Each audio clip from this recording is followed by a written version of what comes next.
ജസ്നയും സാന്ദ്രയും ആരതിയും അപർണയും രഹനയും ഇപ്പം നമ്മളോടൊപ്പം ഇല്ല. പക്ഷെ ഞങ്ങൾക്ക് കുഴപ്പമില്ല. ജോസഫിന്റെ കല്യാണം കൂടൽ പാർട്ട് 2ലേക്ക് എല്ലാവർക്കും സ്വാഗതം. 1.5 മണിക്കൂർ ഇൻവെസ്റ്റ് ചെയ്തിട്ടാണ് നമുക്ക് നല്ലൊരു സ്റ്റേ കിട്ടിയത്. റൂം അടിപൊളിയായിരിക്കണേ എന്നായിരുന്നു ആഗ്രഹം പോലെ തന്നെ അത്യാവശ്യം നല്ല റൂം തന്നെ കിട്ടി. ഇനി നമ്മുടെ പ്രധാന ലക്ഷ്യം സ്വിമ്മിംഗ് പൂളിൽ കിടക്കുക. ഓക്കെ, അങ്ങനെ നമ്മൾ സ്വിമ്മിംഗ് പൂളെത്തി. 2 അടി മാത്രം ആഴമുള്ള സ്വിമ്മിംഗ് പൂളിൽ കിടന്ന് ഞാൻ എന്ത് മാങ്ങാത്തൊലിയാണ് കാണിക്കുന്നതെന്ന് പറഞ്ഞ് ഇവരെല്ലാവരും കൂടെ എന്നെ 4 അടി ആഴമുള്ള സ്വിമ്മിംഗ് പൂളിൽ ഇറക്കാൻ നോക്കുകയാണ്. ഇതല്ല, ഇതിനപ്പുറം ചാടിക്കിടന്നവനാണ് ഈ KK ജോസ്.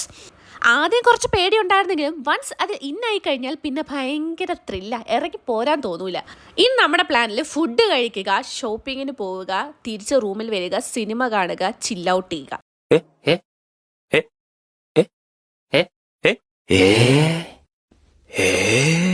ആരും പേടിക്കണം, ഞങ്ങളുടെ കൊച്ചു ഫോട്ടോ എടുക്കാൻ വേണ്ടി ക്യൂട്ട്നെസ് ഇട്ടതാ. അത് കഴിഞ്ഞ് നമ്മൾ നേരെ റെസ്റ്റോറൻറ്റിൽ പോയി ഫുഡൊക്കെ കഴിച്ച് ആരെങ്കിലും കുഴിമന്തിയുടെ കൂടെ ചൂട് ചായ കുടിച്ചിട്ട് അതിന് മുകളിൽ സോഡ ലൈം കുടിക്കുന്നത് കണ്ടിട്ടുണ്ടോ? പക്ഷെ ഷീക്കാൻ നമ്മുടെ നിതയ്ക്കത് പറ്റും. അത് കഴിഞ്ഞ് നമ്മൾ നേരെ ലുലു ഹൈപ്പറിൽ പോയി കുറച്ച് സ്നാക്സും സാലഡും ഒക്കെ വാങ്ങി. ഞങ്ങളുടെ ഉദ്ദേശം അവിടെ പോയി സിനിമ കാണുക, റൂമിൽ പോയി സിനിമ കാണുക എന്നുള്ളത്. പക്ഷെ അതൊന്നും നടന്നില്ല. വെളുപ്പിന് വരെ വർത്താനം മാത്രമേ നടന്നുള്ളൂ. അപ്പം ബൈ.